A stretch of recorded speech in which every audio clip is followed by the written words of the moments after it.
Good morning, good afternoon, good evening. Like we say on this show, it depends on the time zone from where you are watching us from. Welcome to The Leader, courtesy of the Evangelical Alliance of Kenya on Hope TV.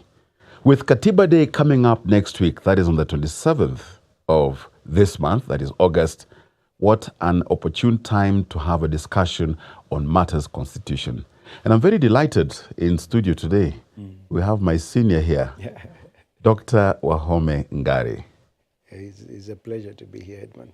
Excellent. So now let's just dive into it. Yes. Who is Dr. Wahome Ngari? And I know you've got something to do with the Kenya Christian Professionals Forum. Yes. How do you fit into all these and your profession and the passion and the love that you have? And yes. Well, Wahome Ngari, I am a child of God. Through the love of our Lord Jesus Christ. I am the son to Reverend Geoffrey Ngari and Rachel Gathoni. I came into the kingdom of Christ through the PCA Church. I now serve in the Catholic Church. That's a story for another day. I am married to Mercy. Is my wife, and with her we have 3 lovely children, and I am a grandfather to 2 beautiful girls, and that is at personal level. As a professional, I'm a gynecologist. I look after women. I've dedicated my life to the health of the woman. And in KCPF, I joined KCPF and I was the convener of what we call the Life Committee. My business was to protect life from conception until death. Then I was invited to the board, so now I serve at the board. And I'm also a convener of the Governance Accountability Program. And at KCPF, basically we have 5 thematic areas. We protect life. We protect the family, we protect religious freedom, and we fight for good governance. We also want value-based education. So in a nutshell, that is who I am and how I relate to KCPF. Wonderful. Yes. Wow. I think when I say in my next life, I want to be like you. Your name precedes you, in a sense. But now when you talk matters constitution, yes. At one time Kenya, the constitution that we have is said to be one of the most progressive in the world. Yes. How did you get to it, the 2010 constitution? Edmund, those are very painful memories. It was through political turmoil and bloodshed, 2007, 2008. We went into politically instigated clashes, and we reached a point where the country was ungovernable, and the old constitution had actually had to be suspended for us to then to get into where we are. So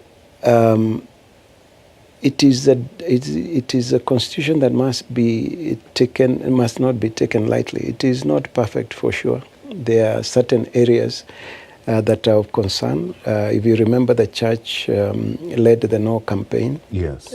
Because there were certain areas in life, family, and religious freedom that were of concern. Those areas still remain of concern to us today. But there is a large part of the Constitution that is very good, which we must celebrate. And that's why we have the Katiba Day celebration, even as we work towards sorting out the areas that are a problem. So we need to hold on to this Constitution dearly and remember that it brought us back from disaster. Yes. And that we don't want to go back there again. And if there is anything to tackle, then let's tackle it within this Constitution so that everybody remains faithful to the Constitution. So in a sense, I mean, in terms of the post-election violence of 2007, 2008, Kenya went through a reckoning moment, as it were. It was a total rebirth. Because what we have today and what we had before is very, very different. I'll just give an example of Article 1.1. Yes. Before, when Kenya gained its independence and was it still remained as part of the British Empire for 1 year, when Kenyatta was now the governor, the Queen was still the sovereign. Mm-hmm. And then 1 year later, we got our independence, became a republic. Yes. What happened is that the power of the Queen as a sovereign and the power of governor were collapsed into one, which then made the president the sovereign. The state basically was the owner of the country. Mm-hmm. And that is why Kenyatta and Moi could give you land by just signing a document. They could give you they could give you land because they were basically the sovereign. Yes. Now, what happened in 2010, and it is an area that is not discussed a lot in civic education, is that changed. It changed totally, where the citizens became the sovereign. So sovereignty belongs to the people of Kenya, and then it is delegated to the political leaders, to the judiciary, and to parliament. Now, unfortunately, we have leadership that still lives in the Moi era. Mm-hmm. And they believe that once you are elected into office, then you become a king, and you can do what you want with the people's taxes. Mm-hmm. That is what we are grappling with today. The Constitution, in the way it is, even with its challenges, if we were true to the Constitution, this country would transform tremendously. You know, someone quipped the other day that Kenya seems to be one that we said 80% good, 20% bad, but it's what it is that we have, yes. And we must give life to it. Yes, without rushing necessarily to try and tinker and amend. Yes. To suit because it's still hanging on with the DNA of the past. Yes. Any political movement to change the Constitution should be viewed with mischief. It basically cannot be for the good of this country. We don't want constitutional amendments that are about sharing positions and increasing government positions so that you can accommodate one or two more friends. It must be that we are keeping what we have and we are removing what is bad in the current. Mm-hmm. So the Constitution does not need that much tinkering. And if we could work with what we have for the next 50 years by just amending the 20 areas that 20% or whatever it is that we're worried about, yes. We should be quite good. We should be good. Now, we've had, of course, if we, retrospect and look at where we've come from and where we are, in a sense, matters life, is one that is guaranteed in its, in the Constitution. Yes. From the lens that you see, from the lens that you look at life, and I know you're really passionate about life, private, professional, and otherwise. Speak to it. What are the issues around it? What should we be looking at, and how can we unpack it to discuss it? Well, the Article 26 of the Constitution is about the right to life, and is very clear. So Kenya has a very unique constitution in that sense, in that it recognizes in black and white that the life of a person starts at conception. And that is very unique, because what it does is that since in our Constitution a child is defined as one who is below the age of 18, and the Constitution has now clearly defined, as in science, that the life of a person begins at conception, then we have this unique definition of a person before birth. Okay, so most other countries grapple with personhood, yes. Legal personhood, and because a child is registered at birth, then they say legal personhood starts at birth, and whatever is inside the mother cannot be guaranteed any rights, because it is not yet born. The baby is not yet born.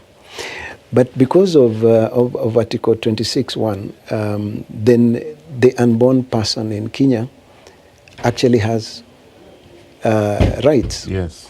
And that is very, very important for us. And that was pushed basically by the Christian community that was leading that fight for the Constitution amendment. So that's very unique. So we say that if a child is a person below the age of 18, right, and the person's life begins at conception, then what would you call the person from conception until birth? And that is the person we call an unborn child. All right? So it is a child, it's just that it is unborn. And I'd like to tell my colleagues who are doctors that it doesn't matter what we call what is growing in the mother's womb. Whether we call it a zygote, a morula, whether we call it an embryo, whether we call it a fetus, whatever we call it is the same as saying a child, youth, adult. All you're doing is describing stages of development. Right. So that is very important for all of us to keep in mind. The second part is that it says that the life of a person, nobody should be deprived of life. But it also goes on to say, unless as described by the Constitution or any other law. And that part, my lawyer friends tell me, was put in there to allow for the capital punishment. Okay, so remember this article is preserving life generally. The government, through capital punishment, seem to be allowed to take life as punishment, and therefore that had to have some clause. But when we come now to Article 26, Article 26(4), that's where we have a bit of a challenge, because it says abortion is not permitted unless, in the opinion of a trained health professional, there is need for emergency treatment, or the life or health of the mother is in danger, or if permitted by any other law. So it's a very broad area. And some of our colleagues would read that article and say that abortion is permitted in certain circumstances, maybe emergency care or the health of the mother. But if you look at that part of the Constitution carefully, the first thing we must know is that the Constitution is not a medical document. No. So the term abortion cannot be a medical term. It must be understood to mean an English term. It's just plain English. And if you read abortion or its meaning, then it means bring to an end prematurely. So for instance, we can abort this show. Yes. We can abort a journey. We can abort a process. So bring to an end prematurely or terminate. Okay? So that is what the word abortion would mean in the Constitution. It has no reference to medical care. The other thing is that it says abortion is not permitted unless in the opinion of a trained health professional, which then means that that article is saying that for you to terminate a pregnancy or for you to terminate the life of an unborn child, then you must apply medical ethics. There must be medical ethics are the ones that have been given supremacy by that article. So in other words, the opinion of a trained health professional doesn't mean that, Edmond, today I woke up and I felt like I should terminate this pregnancy. Or that this mother is so distressed that I'm going to terminate the pregnancy, and that is my opinion. So the medical opinion in medical practice, because medicine is defined as the diagnosis, treatment, and prevention of disease, then what we are trying to do is you must take a very good history, examine the patient, come up with a diagnosis, and then decide what will be done. Okay? So that opinion then means that you must come up with a diagnosis for which then you must prescribe treatment. Right.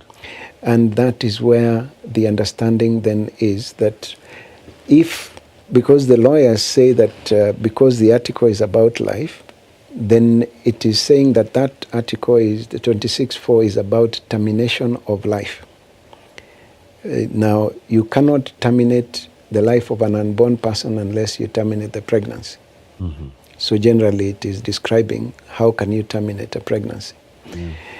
And there is no medical diagnosis in the world for which a doctor can prescribe the killing of an unborn child as treatment. No. Nowhere in the world. And I'd like any of my colleagues out there to challenge that statement. There is no diagnosis anywhere in the world where the treatment prescribed by a doctor is the intentional killing of the unborn child. It therefore means that all of us as doctors, in applying that article, and when bringing a pregnancy to an end, we must take care of both the mother and the unborn child. And that when we are bringing that pregnancy to an end, we must work towards saving the baby as much as possible. Now, because of that gray area, some people say abortion is a medical term and it means terminating a pregnancy before the baby can survive. That there's an area there that would need to be tidied up a bit. But that is basically the general understanding of Article 26(4), as far as we are concerned in KCPF. It's very interesting you say that because, you know, they say when one part of the world sneezes, another part catches the cold. Right now, without digressing, reproductive rights, the rights of a woman to terminate until a certain period, you can actually... How do we fit in? Because it looks like, if you want to see where we're going, look at where they are. Yes, well, there is that story about being progressive and conservative. They try to divide the world into those two. You're either right or left. The truth, Edmund, is that we are not conservative in the way we interpret the Constitution. We basically are just guided by the truth. And they're not progressive. They have just refused to be guided by the truth. So you can be mischievous about rights. So, for instance, if the unborn child has all the rights that the mother has, all right? As a doctor, I cannot discriminate against either, all right? And I think here maybe we could discuss one of the areas. There are two things that are usually used about Article 26. One is the ectopic pregnancy. This is a pregnancy in the tube, and it is a dangerous condition that can kill the mother, okay? And the only way you can save that mother's life is to go and remove the ectopic pregnancy. And if you remove it, then the baby that is within it will die. And therefore, the issue is that pregnancy has been terminated, and the baby has died, and maybe this is what it is the article is about. But I'd like to clarify that by saying that ectopic pregnancy is a disease. That pregnancy is not normal. And therefore, when the doctor is going to operate on that woman, he's not going to terminate a pregnancy. He's going to remove disease. It is unfortunate that the baby is within the disease that has to come out. But the doctor's intention was never to kill the unborn child. Yes, so that is very different from a baby who's growing inside the uterus, who's completely normal, and you go and you kill that baby and you say you are giving somebody their right. Okay, so let's give another example of the more difficult one that they throw at us. The issue about a woman who has been raped and has ended up pregnant. Okay, now the first thing for any medical practitioner to understand is that the woman is already going through a very traumatic experience of the rape incidents, and killing the baby will not reverse the rape. It will not reverse the rape. The second thing is that it will actually mean that we have added another concern to the woman, where there is a child who has been lost, because unfortunately this child is still her child.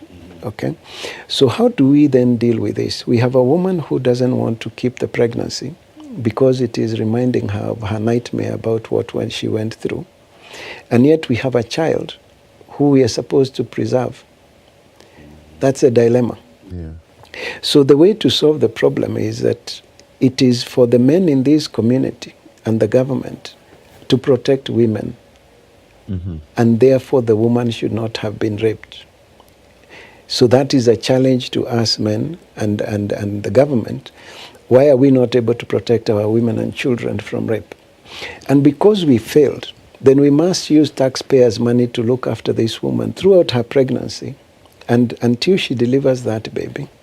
And once she delivers that baby, we must allow her to, we must release her from all parental responsibilities to that child and allow her to go without the child if she so wishes.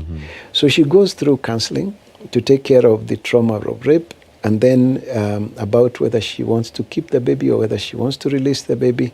And there's a whole process. And if she truly doesn't want to keep the baby after birth, then that baby can be given for adoption. So it is, you see, we can find solutions within our constitution, regardless of what other people say. And it is actually a very nasty attitude where people from the West come and tell us, this is best practice, this is already, we've already done it, you just take and copy and paste. Because what they're telling us is that we are so daft we can't think for ourselves. Yes? That we have to take what it is they have produced, and that is a bad attitude.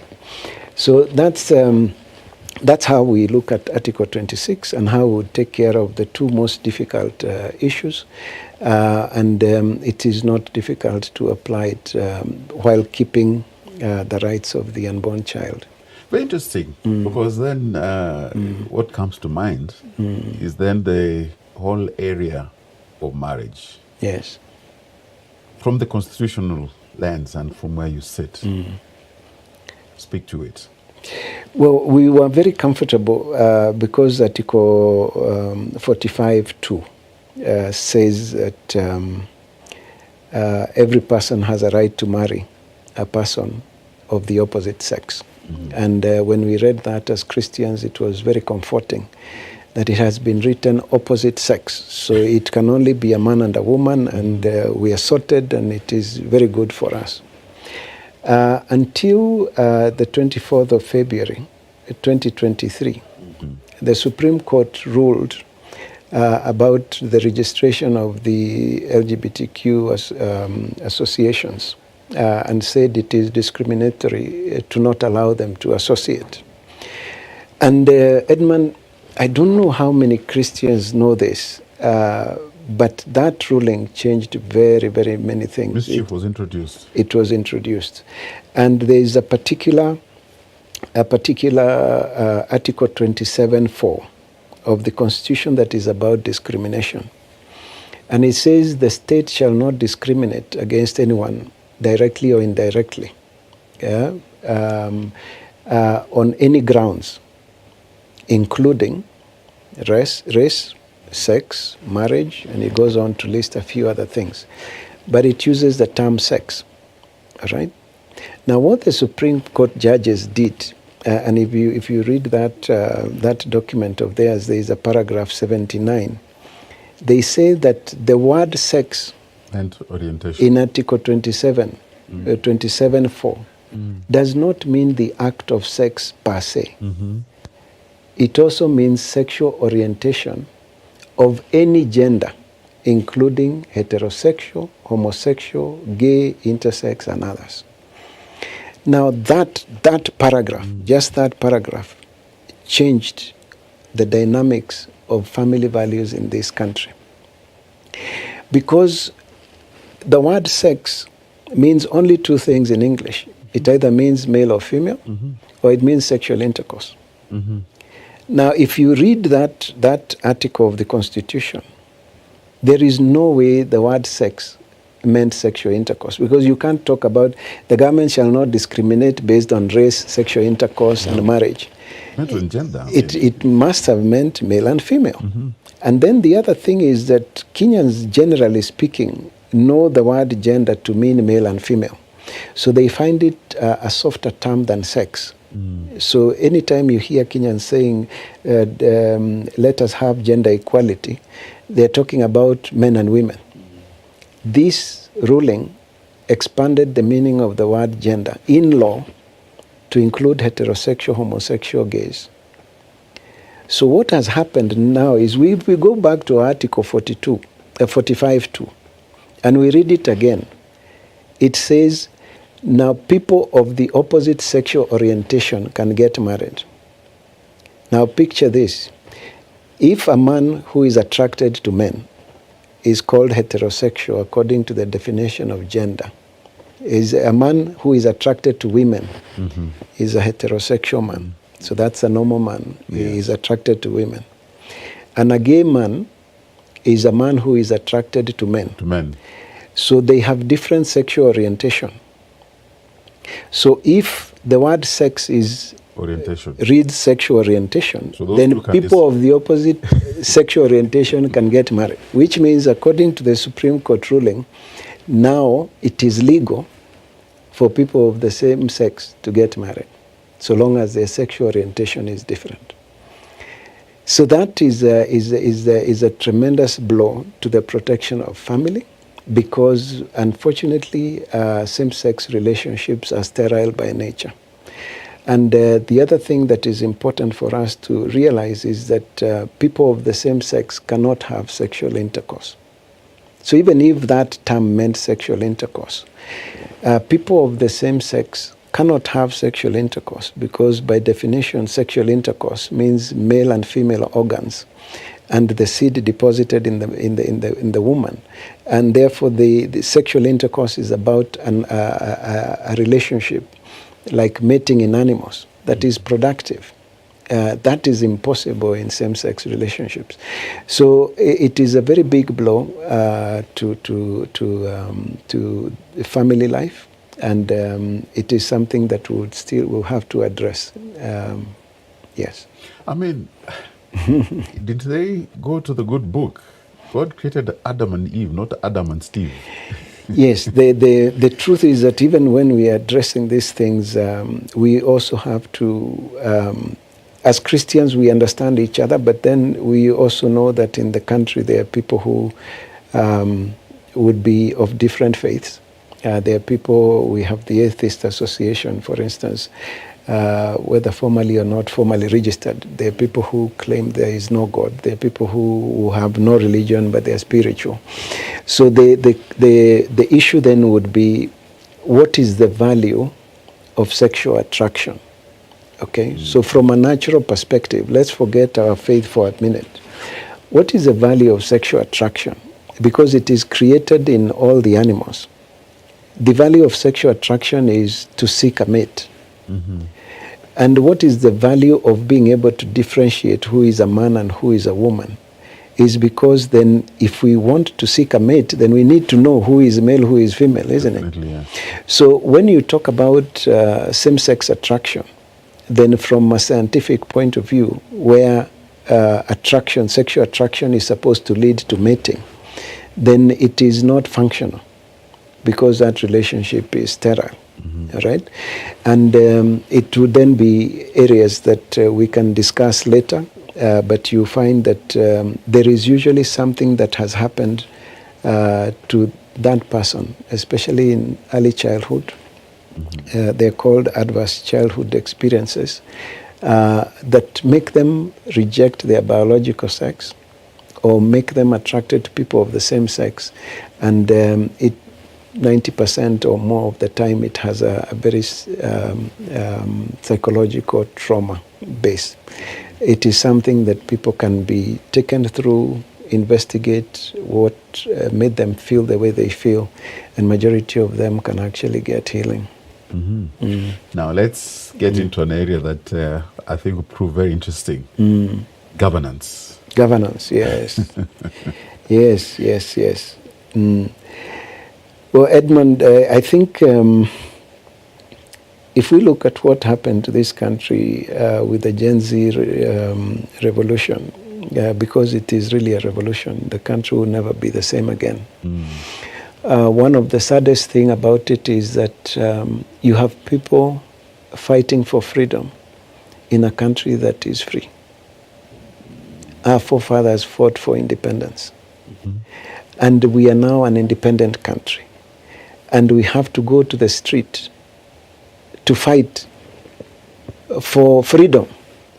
And that is very, very unfortunate that even children and our children and other people lost their lives because of just asking for what is a right in a country with representative democracy. If you look at the cost of living in the country and the taxation and the service delivery, it doesn't make sense. I am told by our economic friends in economics that the tax revenue for this country, for Kenya alone, is greater than all the other East African countries put together. The kind of money we raise per year in taxes. Yet if you look at service delivery, we are struggling in schools. Our children are now having challenges going to school. We are struggling with health. Infrastructure, unless it is the big roads that have money from abroad, we are struggling. And yet the government proposes more taxes. So the question then is, what went wrong? And Edmund, in the governance committee of KCPF, when we discussed these matters, the board was very intentional, and it created something called the Governance Accountability Program, where we'll work with the private sector to try and deal with these matters of the macro issues of the country. We discovered that for Article 1.1 to make sense, for the sovereignty to go back to the people. To the people. There is need for us to organize through the family. So we cannot organize as individuals because everything we want to do is for the family. If you are struggling with feeding, accommodation, is all because of the children you have. Okay, and therefore you and I and your wife and I come together and we say, as a family, we have a challenge in education, we have a challenge in accessing healthcare, we have a challenge in education. So we want to come together as families. And we found that the best unit that can organize us is a church or religious organizations. So for us as Christians, it will be the churches. The Hindus have their temples, the Muslims have their religious organization. That religious structure is the one we need to use for civic education. Let this knowledge about the Constitution and what it can do for us to change the country come down to the people, right to the grassroots. It must permeate. It must come down. So the reason why the government is such a headache is because nobody is holding it to account. And the only people who can hold the government to account are the citizens. But for the citizens to engage with government, then they must be organized. And then they must be organized first through these religious bodies. Now, once we have understood that, then we go to a democracy, and it is said to be a government of the people, for the people, so it's by the people, for the people, and what do you say in democracy? Democracy is a government by the people, for the people, and of the people. Of the people. Yes. Now, if it is by the people, we organize the people in families. For it to be for the people, then we must elect leadership of integrity. Right. In every leadership position that exists, because what is lacking in Kenya is integrity. It is not age, it is not tribe, it is not religion. Just integrity. Just integrity. So if the Muslims gave us their most honest person to come into leadership, and the Hindus gave us their most honest person, and the atheists gave us their most honest person, and the Christians gave us their most honest person to go into leadership, then finally the government would be for the people.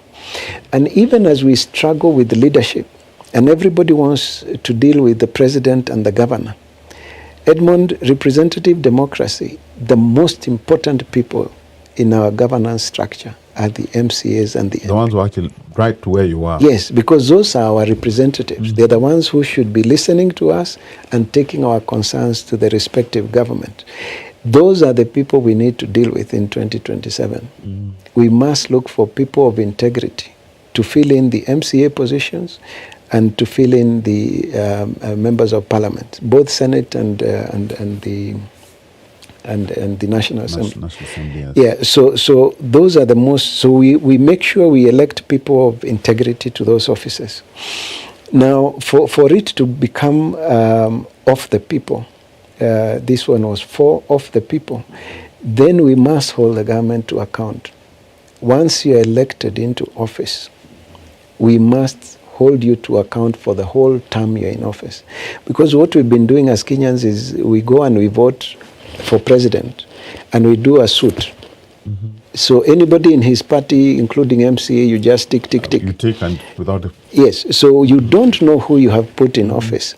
And once they're in office, we sit back and we wait for another 5 years for a miracle. Working another suit. Now we need to be on their toes.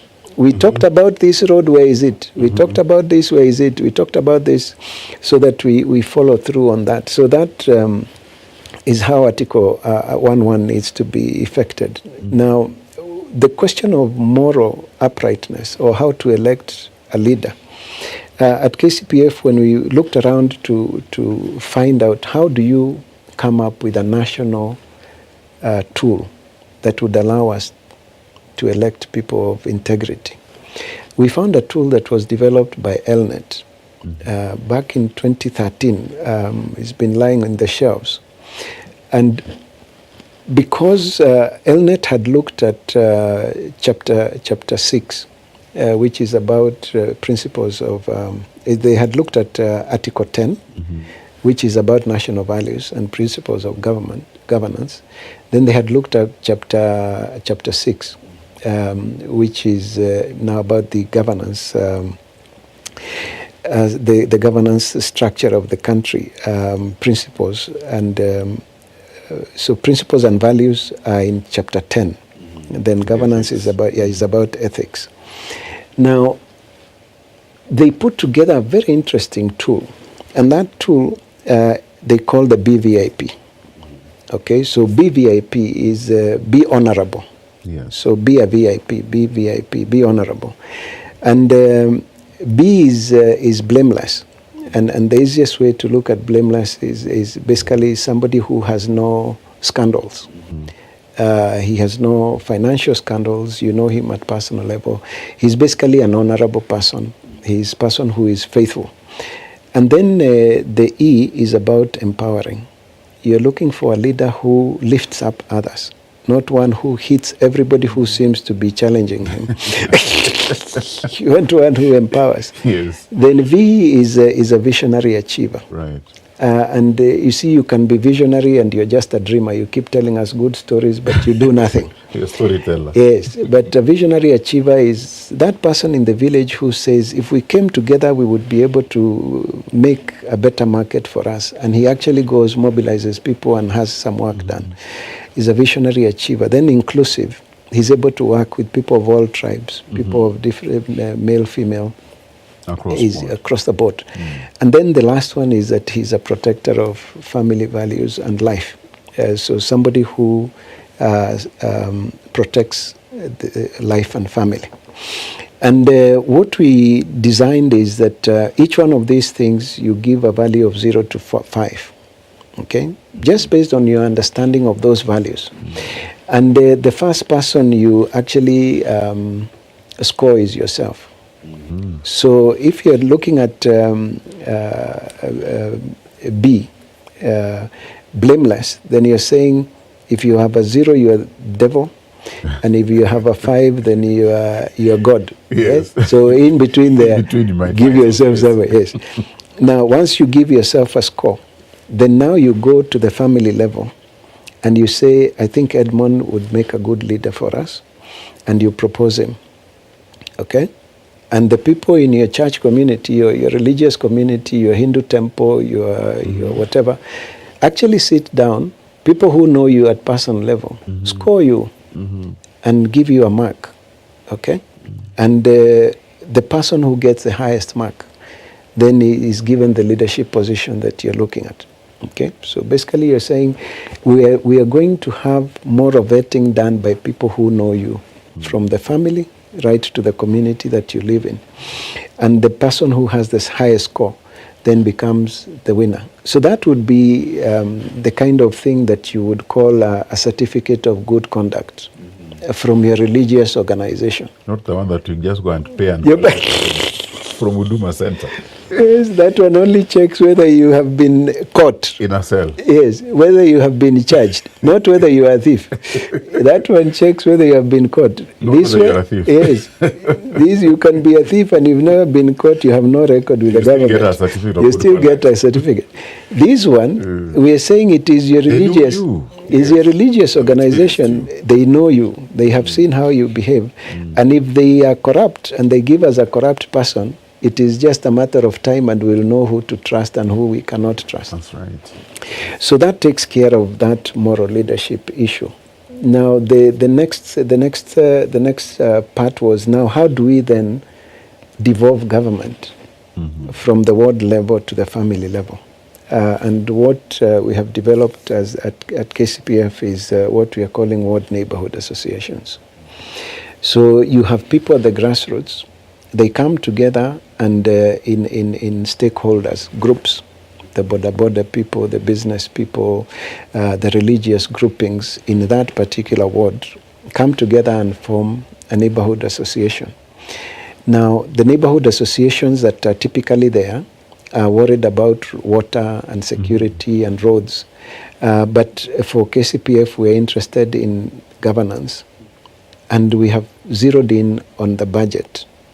Edmund, if we just did a good budget that follows the law as it is written, this country would actually transform. That's right. So we will not interfere with what the other neighborhood associations are doing, but as religious bodies, we will come and say our interest is in governance. We want to hold the MCA to account on all matters governance, especially in budget making process, right from the beginning until the budget is ready and we go through public participation. And we shall hold our MP again at constituency level on budgeting making process and public participation. So that finally what goes into the budget is then what reflects what people on the ground really want. And that's the way to deal with it, because by the time the government is doing the finance bill, the budget starts being made in August. That process is a long process. And the finance bill is not even the problem. No. It is just saying how they are going to raise taxes. The problem is the Appropriation Act, which is what is called the actual budget. And just to tidy up that matter, and why we have zeroed in on the budget and the budget making process, is, for instance, last year the government was able to collect about 2.4 trillion in revenue, the actual figures. Yes. But the budget that was read for us, 2024-2025, indicated a revenue of about 3.1 trillion.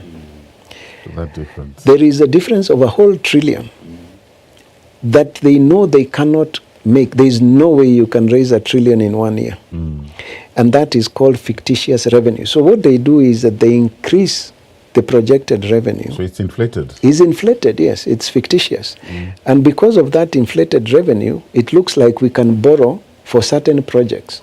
Okay? It looks like we are keeping to the law.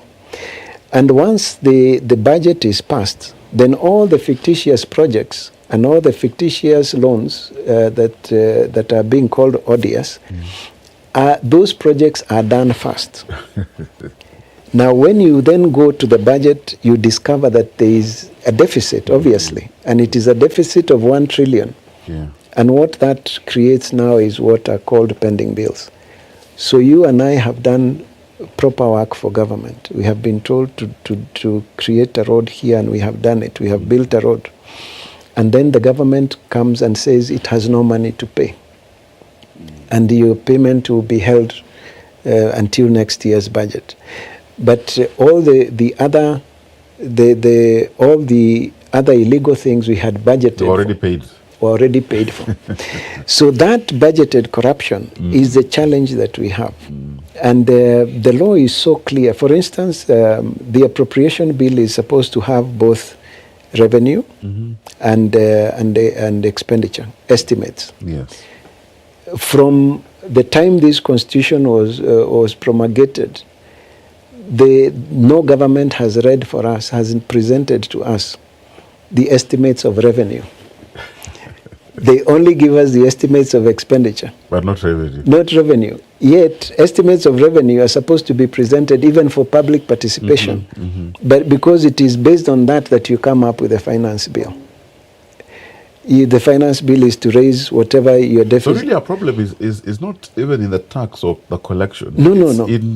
It is in budgeted corruption. Yeah. Yes.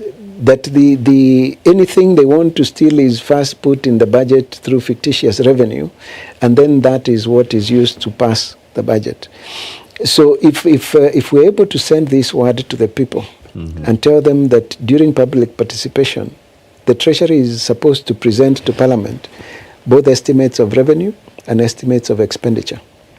And the budget should balance. You tell us this is how much you're going to collect. It must make sense based on what you collected last year. And then you live within your means. This is how much we are going to spend. And if that is done, then this country starts turning around. Because at least you stop taking these crazy loans that nobody is... You're going to speak to just clarity on what is meant and understood by public participation. Is it sitting in a hall and you hear it is one way, and since you have participated? You see, public participation is one of the beautiful things that we got from this constitution that is very unique again, because it means the government cannot do some things without coming back to the people to ask. So in public participation, what the government, especially around the budget, what the government is supposed to do is Parliament, the Committee of Parliament, is supposed to release to the public the estimates of revenue and the estimates of expenditure.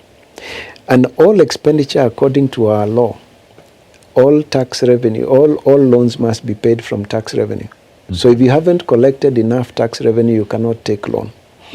And every development project must be aligned to every development loan must be aligned to a project, and it is listed in the appropriation bill, so that you tell us you're going to borrow this much money from this bank to do this, and it is indicated. Now, if that budget was, if that material was released to the Kenyan public, at the time we are being called to go and give our feedback, then we would go now with having studied it. There's clarity, and we have discussed it from the home to the neighborhood association, to the church level, to the religious organizations. We have given our comments, and we go now and we give our memorandum. That's how it's supposed to happen. Now, what usually happens is it is designed to be a rubber stamp thing. So it is put in the newspapers that we are going to go to this and this and this place, and we are going to collect information based on this and that. Then they come and sit in a hall and wait. Or you send your written memoranda. How many people know what a budget is? How many people know how government should prepare the budget? How many people would understand that they have never given us the estimates of revenue? Yes, what they gave us was a finance bill. Yes, the finance bill was not what we were supposed to discuss. No. We were supposed to discuss the budget, which is the appropriation bill, the estimates of revenue, estimates of expenditure. Just like you run your house, and you can look and see there is this. So for us to have good civic education, then for us to have good public participation, civic education is critical. Is integral. And the only organization that has a footprint sufficient to do civic education is the religious bodies. Yes. Because then you find, I mean, the other day, a novelty in terms of going digital, where the county government of Nairobi says, we're digital, send your views on this, we will collect. We receive 10,000. How, whether they read, whether they didn't, we're not too sure what goes on. You see, the until they present it in Parliament or wherever they will present it, that's the only time you know whether they listened. Now, if Edmund, if we could reach a point where the person who we put in as MCA and the person we put in as MP understand that the people can remove them. Oh, yes. Then they will listen to you. But so long as all they care is which political party will get them to that place, then their allegiance is to the political party. And that is why we must tidy the whole lot. It can't be one area. It has to be the whole area of governance. In terms of the recall and the term, can I suggest to us that it's not the guaranteed period that you must serve. You can serve less. It's up to. Yes. In fact, the other thing about the BVAP is that it then becomes a tool for monitoring and evaluation. After we have put you in office, we'll still keep looking at you with these values and see whether you are keeping to them. And as since we had done our public participation and told you our area of interest, then you would be watching that. But maybe even before we go very far, it is important for the Kenyan people to understand the role of the MCA and the role of the MP. Because for a long time we have also held on to the old constitutional thing where we think they're little gods who have money, who are supposed to give us money. Yes. It is your money. It is our money. You know, someone said it's like going to the ATM and thank it for giving money. It is yours. So don't thank the ATM. So you don't thank the ATM, but it also means we have to stop asking them for money. You know, when we are going to ask them to help us to pay school fees, help us to pay a medical bill, help us to pay this, is because we have not looked at the budget and made sure there is sufficient allocation for school and sufficient allocation for health. It is our business to do that. We must turn the MP and the MCA and the governor and the president into servants and not lords. We must change that attitude. We stop asking them for money. Because now what we are doing is every time we ask politicians for money, we get the only person who wants to go into politics is the one who has the money. He will give you and he will go to recoup. More, because he'll be asked in future. He'll be asked in future. So we are also fueling poor governance by demanding money from our leaders. So Dr. Ahome, how I wish we had the whole day. Indeed. We didn't even touch in terms of future outlook, but just in 30 seconds in terms of what you see as future outlook. And speaking to Katiba Day, we'll definitely have you back, and I envisage a topic, is the system broken or designed to be broken? But 30 seconds. Yes, I think what we need to do as a body of Christ is the areas we were concerned about would still need to be changed. Yes. And KCPF has come up with Hifadhi Jamii Bill that is focusing on those areas that made the church vote no or push for the no campaign. That we can change, that will also help us to correct the things I've mentioned here, to tidy up on Article 26 and tidy up on Article 45, so that the word sex is defined and we are all very clear about that abortion really means bringing a pregnancy to an end, just to give clarity, not to change the Constitution. Wonderful. Wow, how time flies. Thank you so much, Dr. Ahome. We look forward to hosting you again. Thank you. And really, we must speak truth to ourselves, truth to power, because those who put in a reflection of ourselves. This has been the leader courtesy of the Evangelical Alliance of Kenya on Hope Media. We thank you for the privilege of your time. I'm Edmund Budibo. Let's do this next time. God bless.